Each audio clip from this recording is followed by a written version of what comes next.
Listen carefully. There are things in life that once spoken cannot be taken back.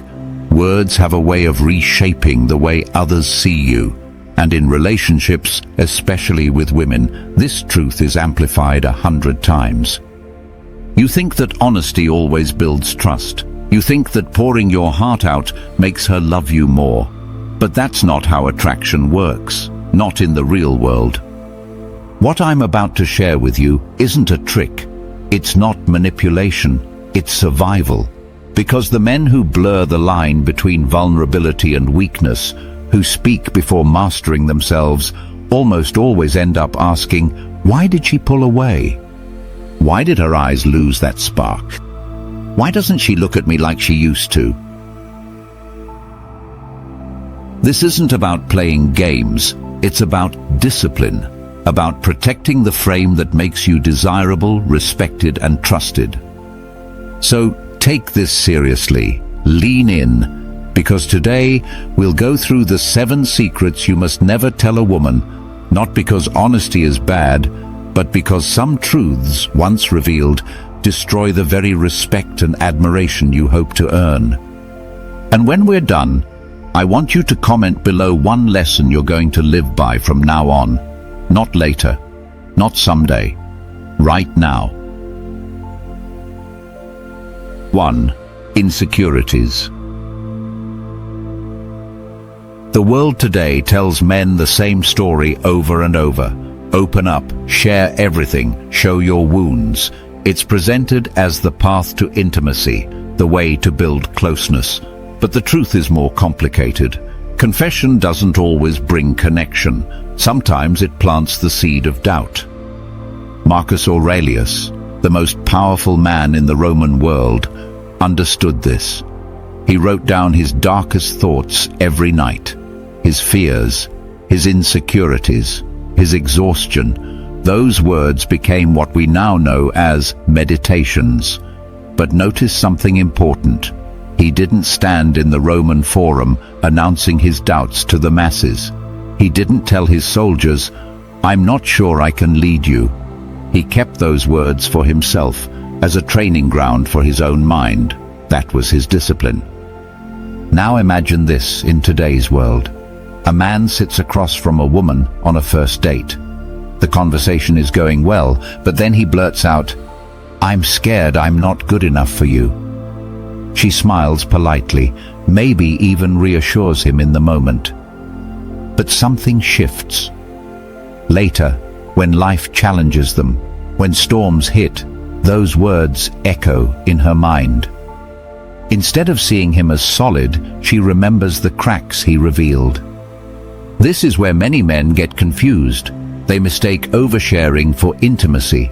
A husband tells his wife, "I don't think I can provide anymore." A boyfriend admits, "I feel smaller than your ex." These moments feel cathartic, almost like exhaling poison. But instead of strengthening the relationship, they weaken the foundation. Because here's the reality. Women don't want to carry the weight of your insecurities. They don't want to become your therapist. They want to feel safe in your presence. They want to know that when the storm comes, you won't collapse. You'll be the one holding the line. This doesn't mean you bury everything or pretend to be invincible. A strong man finds the right outlet, a journal, a trusted friend, a mentor who has walked through fire, even a therapist if necessary. But he does not dump his raw fears onto the woman he hopes will admire him. Attraction is fragile. It is built not on pity, but on respect. And once you reveal your insecurities carelessly, she can never unsee them. So here's the real question. Do you want temporary relief by confessing every fear? Or do you want lifelong respect by mastering yourself first? To your number, past women. At some point, the question comes. It usually sounds playful, almost innocent. So, how many women have you been with? But don't be fooled. This isn't curiosity. It's a test. The trap is simple. If you say the number is high, she may laugh on the surface, but in her mind, another picture begins forming. You become the man who can't settle, the man who is restless, a player, someone she may enjoy in the short term, but not someone she can fully trust. If you say the number is low, the trap is just as dangerous. She may wonder why other women didn't want you. She might question your desirability, your experience, your ability to attract. Instead of admiration, you awaken suspicion. Either way, once you give her a number, you lose. I've seen this play out in real life over and over again. A man brags to his girlfriend about his wild past in college, how many girls he hooked up with, how crazy those nights were. She laughs, pretends it doesn't bother her. But months later, when he comes home late from work or doesn't answer his phone, the seed he planted blooms. Doubt, distrust. His own words come back to haunt him. The wise man doesn't play this game. He knows the truth is irrelevant. What matters is how he shows up today, how he acts in the present moment. Marcus Aurelius once wrote, "Waste no more time arguing what a good man should be one." That's the essence here. You don't prove yourself by reciting numbers from your past. You prove yourself by the way you treat her right now. So when she asks, you don't fold, you don't explain, you don't give her a weapon to use against you later. You reframe. You answer with presence, not digits.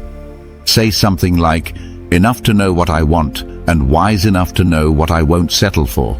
That answer communicates mystery, confidence, and discipline, all without giving her ammunition. Because the truth is not a number, the truth is your frame. Let me ask you, when you've been asked this question, did you fold and confess, or did you hold your ground with confidence? Comment below and share your story.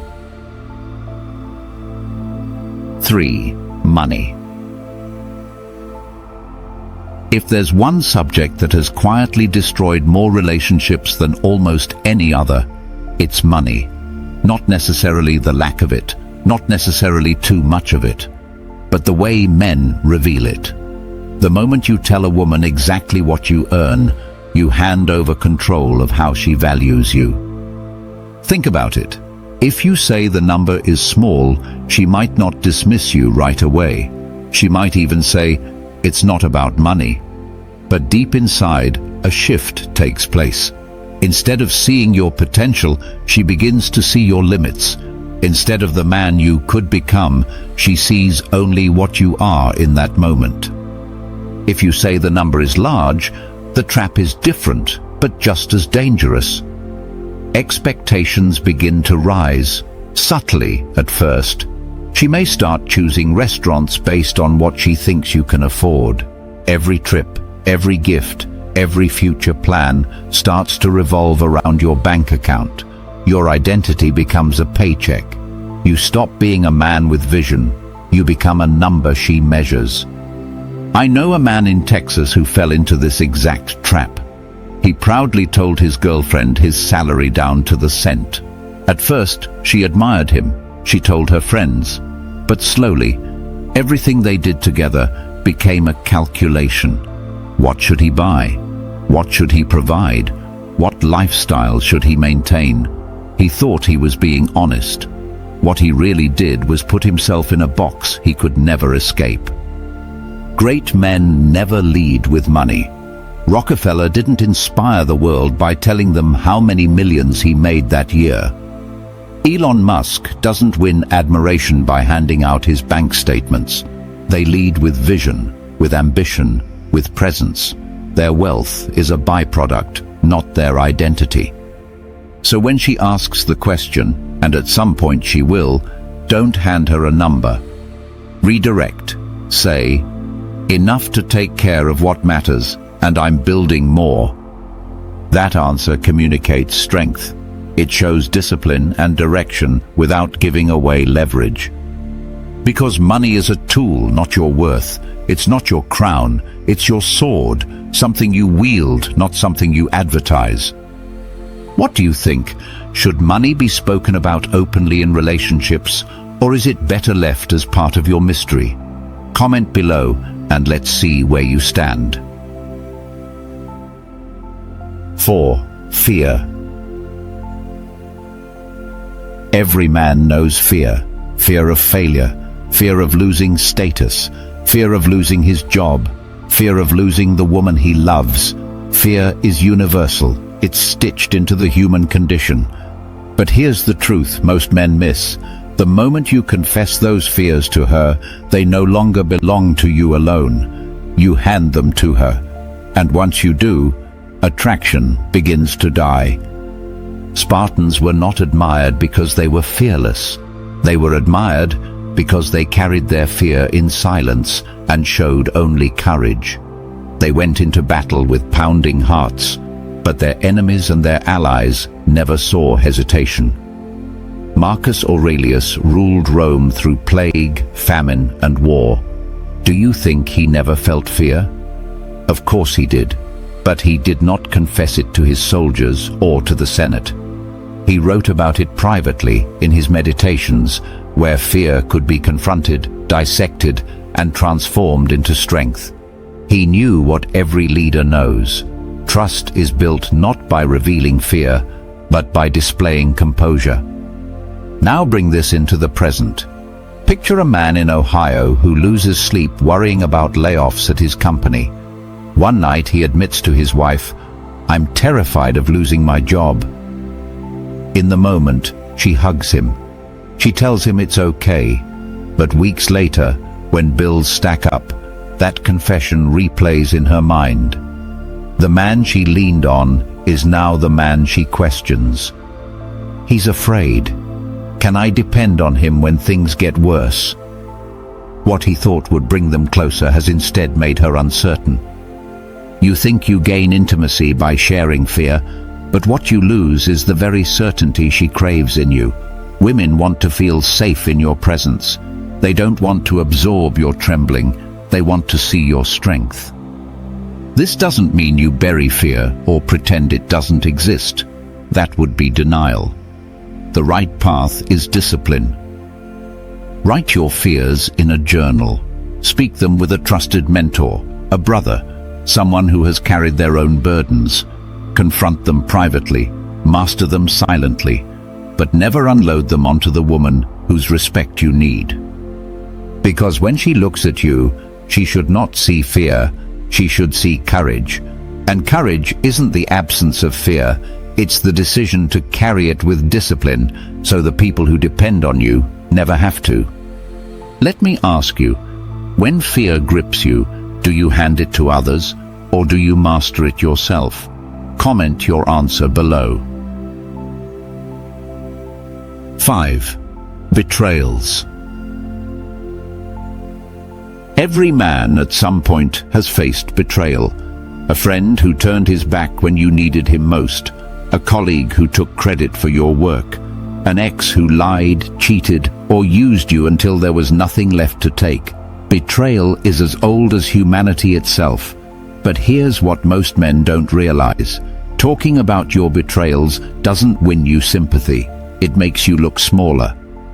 I once knew a man who, early in a new relationship, told his girlfriend, "My ex used me for years. She cheated on me."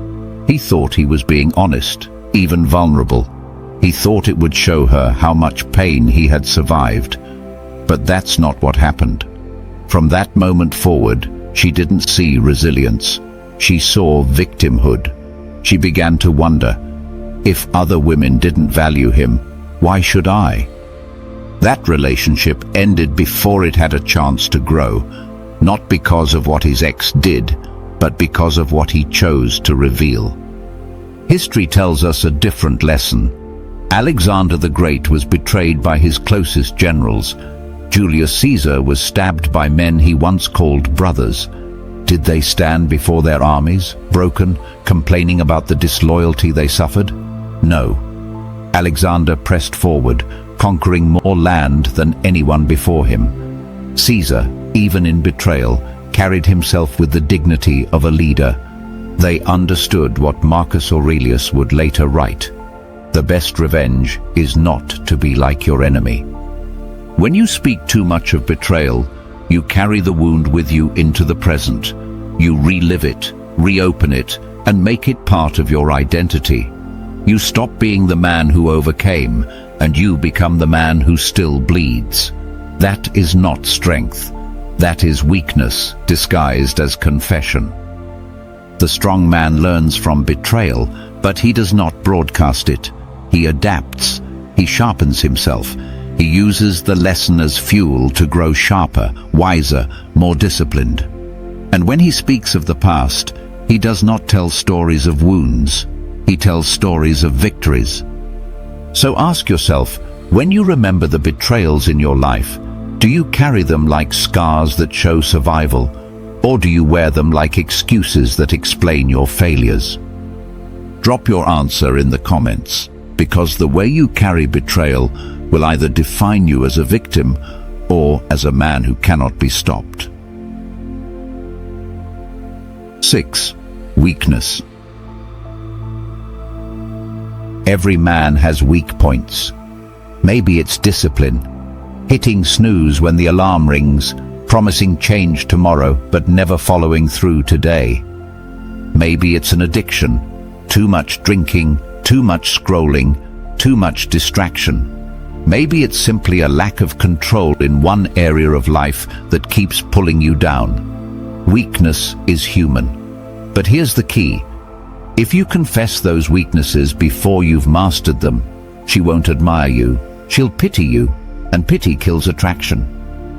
Think about Winston Churchill, the man who stood against Hitler, who rallied Britain when the world seemed ready to collapse, carried his own private demon.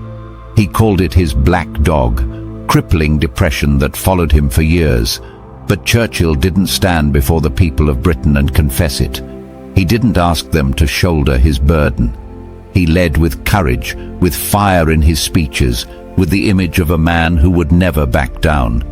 He fought his battles privately so he could embody strength publicly. Now imagine the opposite. A man sits across from his girlfriend and says, "I can't control myself. I always fail at this." She might hug him. She might even say, "It's okay, we'll get through it." But deep inside, something changes. She begins to question him. She wonders how long before this weakness takes him down. Instead of seeing potential, she sees fragility. Instead of strength, she sees helplessness. Attraction is not about perfection. No man is flawless. But attraction thrives on direction, on the sense that a man is in control of himself, moving forward, refusing to be owned by his weaknesses. If you confess, confess only after you've conquered. Show her scars from battles won, not wounds still bleeding. Epictetus once said, "No man is free who is not master of himself." Freedom doesn't come from pretending weakness doesn't exist. It comes from mastering it, from turning chains into discipline, from taking the very thing that once ruled you and bending it into strength. So when weakness whispers, don't hand it to her. Don't turn her into your caretaker. Face it, fight it, and rise above it. Because she doesn't need to see the man still in chains. She needs to see the man who broke them. In the comments, share one weakness you've turned into strength. You might inspire another man to do the same. 7. Doubt. At the end of it all comes the most dangerous confession of all, doubt. Every man knows it, that quiet voice that asks, "Am I good enough? Will I succeed? Am I making the right move?" Doubt is natural. No one escapes it. Even the strongest leaders, the greatest athletes, the most disciplined thinkers, all of them wrestle with uncertainty in the dark. But here's the problem. The moment you take that doubt and place it in her ears, you put cracks in her faith.